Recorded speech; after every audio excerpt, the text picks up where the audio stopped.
Some people are drawn to their professions, others just stumble across something they're good at. For Robin Haase, being a professional tennis player was the only thing he wanted to do since he first picked up a racket. When I was really young, already when I was 5 or 6, normally when you ask kids when they're that young what they wanted to do later, they say, I want to be a doctor or a pilot. I always wanted to be a professional tennis player. And somehow I read a book, I think Pete Sampras said it as well. He always knew that he was going to be top 100 or a good player. And I always knew also. I had always a strong feeling, well, this is my, well, not my destiny, that's too far, but yeah, that's my thing.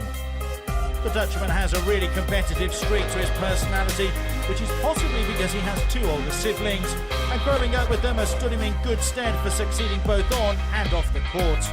Yeah, I always wanted to win every game. And actually later, my father and my mother, they teach me like it's okay to lose, but in tennis, I really hate it.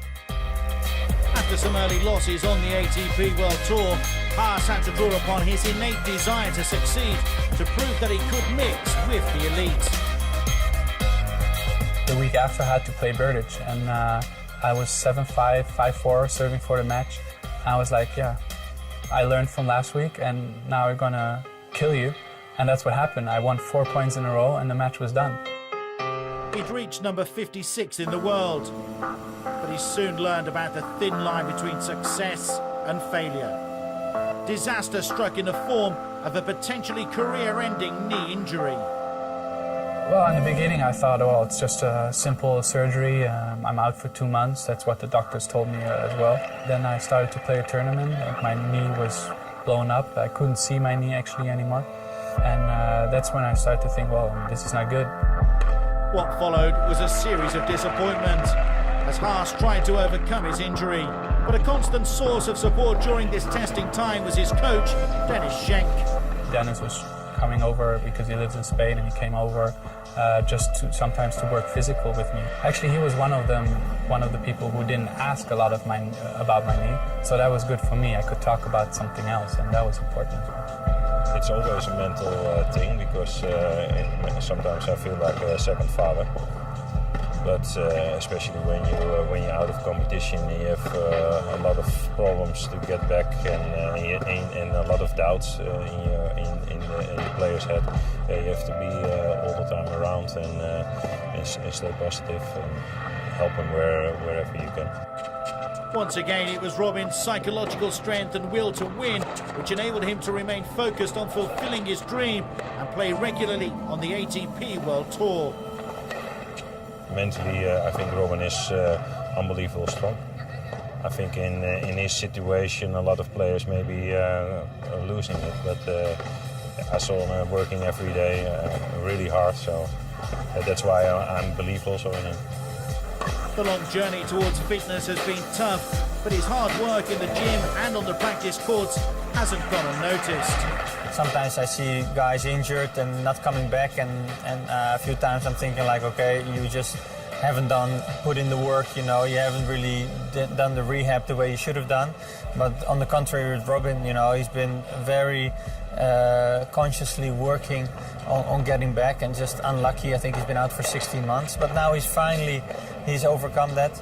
But for me, a player who's going to come back, go into top 50 at least, but I think top 30, top 20 is for sure a possibility.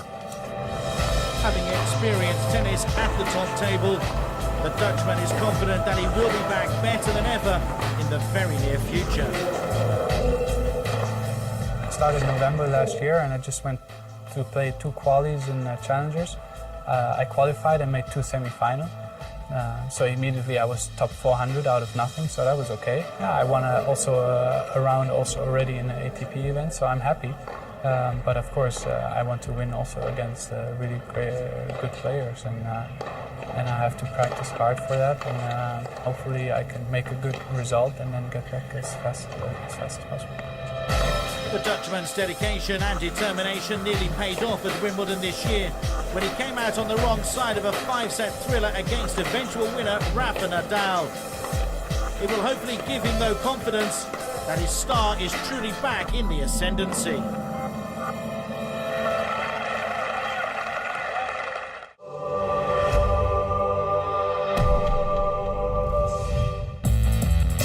Next week on ATP World Tour Uncovered, we're in the States as Newport hosts the final tournament of this year's grass court swing. And with Spanish tennis in the ascendancy, we catch up with the charismatic Galactico, Feli Lopez, to find out what makes his countrymen tick. Until then, don't forget to log on to atpworldtour.com for your 24/7 breaking news. See you next week.